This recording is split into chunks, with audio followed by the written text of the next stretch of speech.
नमस्कार. तर अबीर गुलाल मालिकेच्या आजच्या भागात आपण पाहणार आहोत की शुभ्रा ही घाईघाईत कुठेतरी चाललेली असते. तितक्यात धनाजीराव तिथे येतात आणि तिला जोरात ओरडून म्हणतात की थांब, कुठे निघालीस. आणि ते तिच्या जवळ येतात आणि डोक्यावरती हात ठेवून म्हणतात, हे बघ छकुली, जे काही केलं ना त्याची शिक्षा तुला मिळेलच, पण हे सगळं तू का केलंस? पैशासाठी?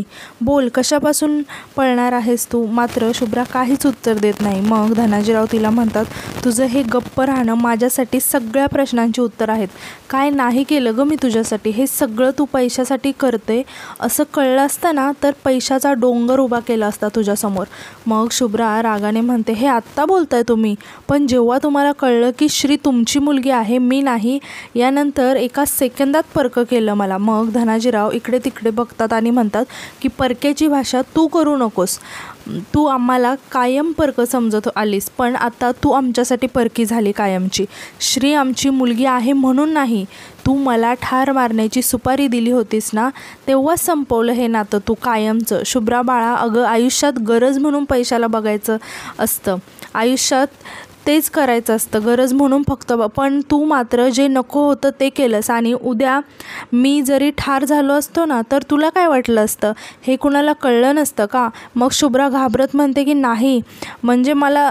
तितक्यात धनाजीराव तिला थांबवतात आणि म्हणतात की काही स्पष्टीकरण द्यायची गरज नाही आहे, सगळं कळलं आहे मला. कोणाला किती पैसे दिले, ते घर, साध्वी, सगळं कळलं आहे मला. झुंबर, घाला, सगळं कळलं आहे.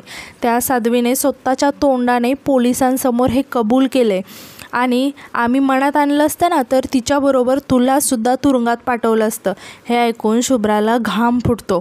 मग धनाजीराव तिला म्हणतात की पण मी तसं नाही करू शकत, कारण गेली 24 वर्ष तू मला बाप असण्याचा आनंद दिला आहे, त्या मोबदल्यात मी तुला सोडून देतो आहे. आणि ते यानंतर रडायला लागतात आणि शुभ्रासमोर हात जोडून म्हणतात की बेटा प्लीज, यापुढे तरी अशी वागू नकोस. तितक्यात तिथे भारती येते आणि धनाजीरावांना म्हणते, अहो ते सगळे काय म्हणतायत, ते शुभ्राला घेऊन जायचं म्हणतायत.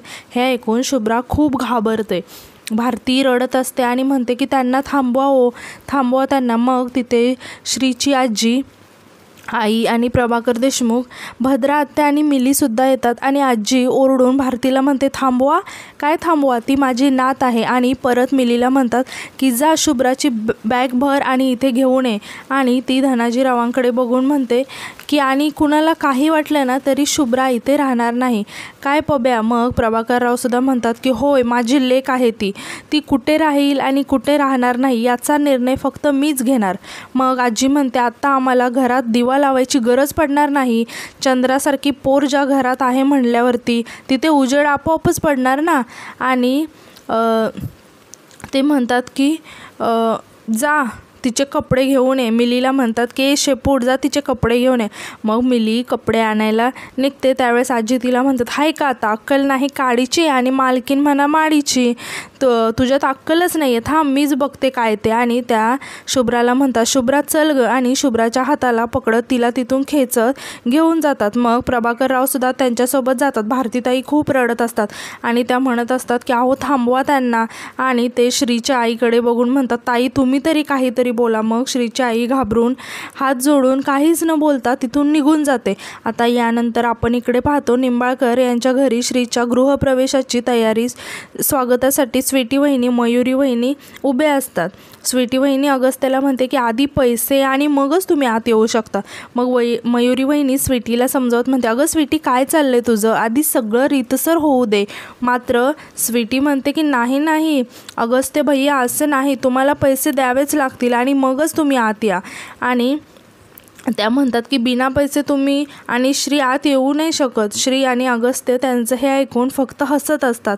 मग तितक्यात तिथे सुलक्षणाताई येतात आणि अगस्त्य आणि श्रीचं लक्ष सुलक्षणाताईंकडे जातं आणि ते एकदम थोडेसे शांत होतात.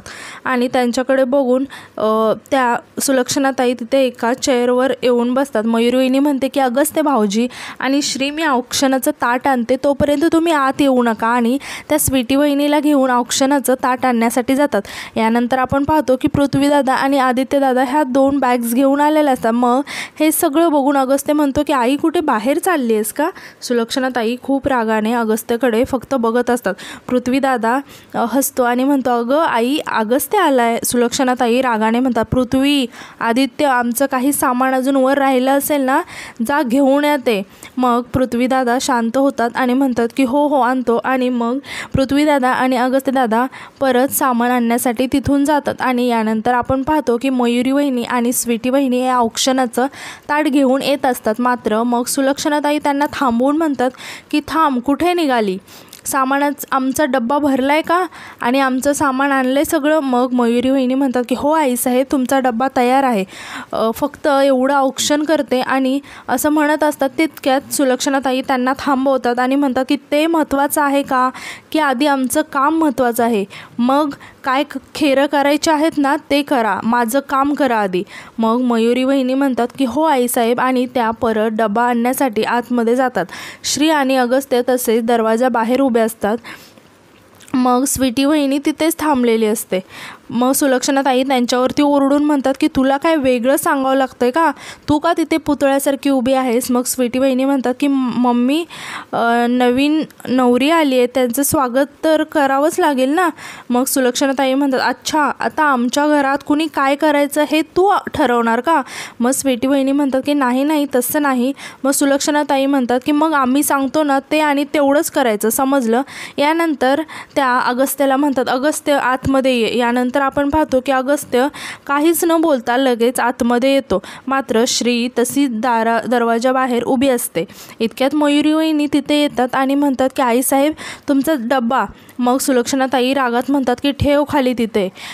मग स्वीटी वहिनी म्हणतात की भाभी थांबलात का, आपण श्रीचं स्वागत करूया ना, चला.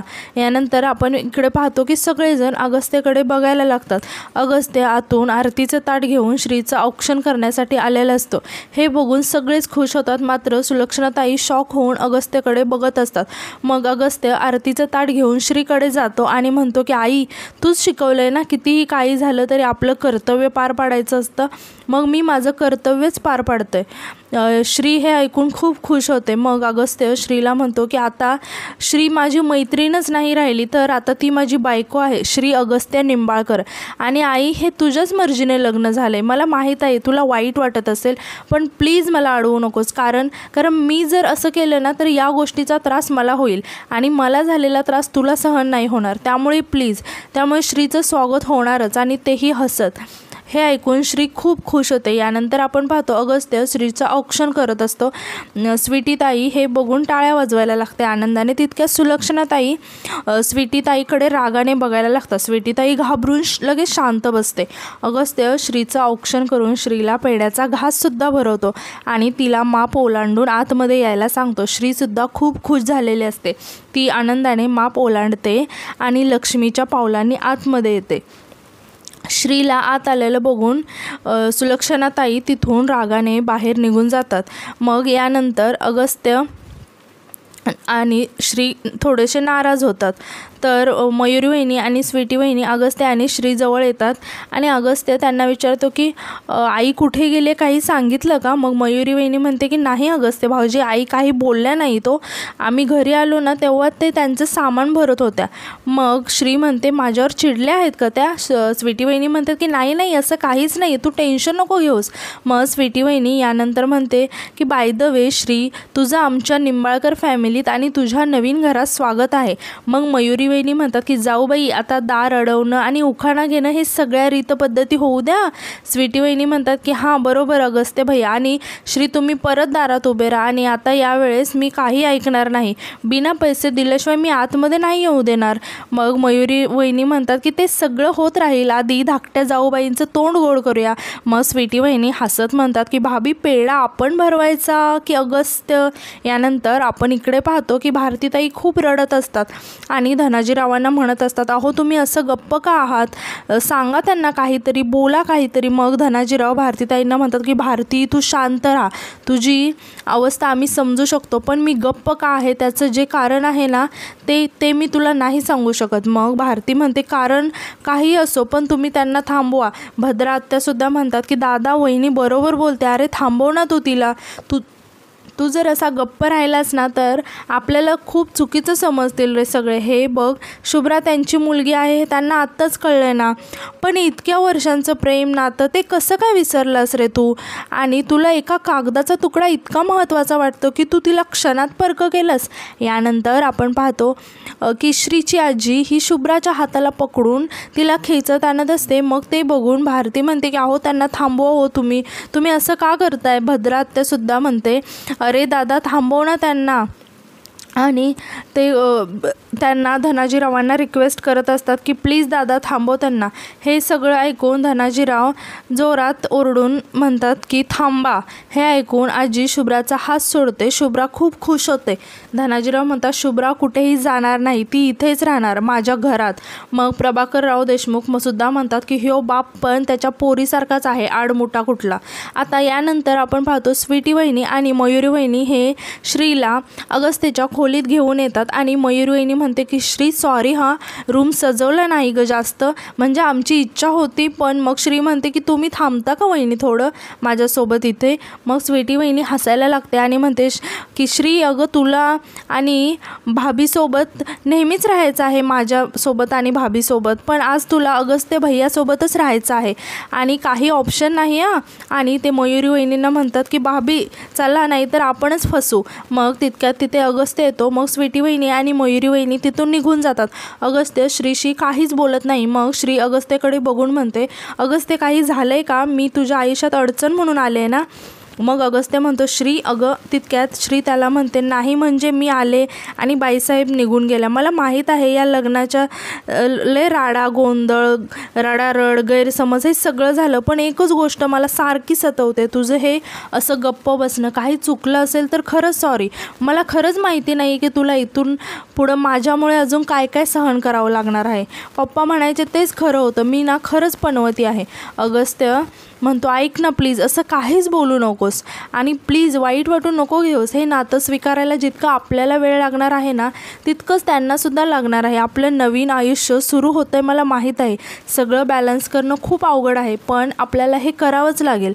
आणि प्लीज आईचं वाईट वाटून नको घेऊस, कारण माझ्यावर आईचा जो राग असतो ना तो वरवरचा असतो, लगेच जाईल. माझ्यासाठी तू खुश असणं महत्त्वाचं आहे, त्यामुळे माझं मी बघून घेईल. मग श्री अगस्त्याला म्हणते मी माझं बघीन म्हणजे. अगस्त्य तू आता मगाशीच म्हणालास ना की मी तुझी अर्धांगिनी आहे म्हणून, ते काय नाही, इथून पुढे जे काय असेल ना ते आपल्या दोघांचं. तुझी सगळी सुखदुःख अडचणी जबाबदाऱ्या आणि तुझी काळजी सगळं आपलं. जे तुझं असेल ते माझं आणि जे माझं असेल ते तुझं. हे ऐकून अगस्त्य खूप आनंदाने श्रीकडे फक्त बघत असतो. मग श्री अगस्त्याला म्हणते मी एक सांगते तुला अगस्त्य, मी इथून पुढं असं काहीच वागणार नाही की ज्याने तुला त्रास होईल. अगस्त्य हे सगळं ऐकून खूप खुश असतो आणि आजचा भाग इथेच संपतो.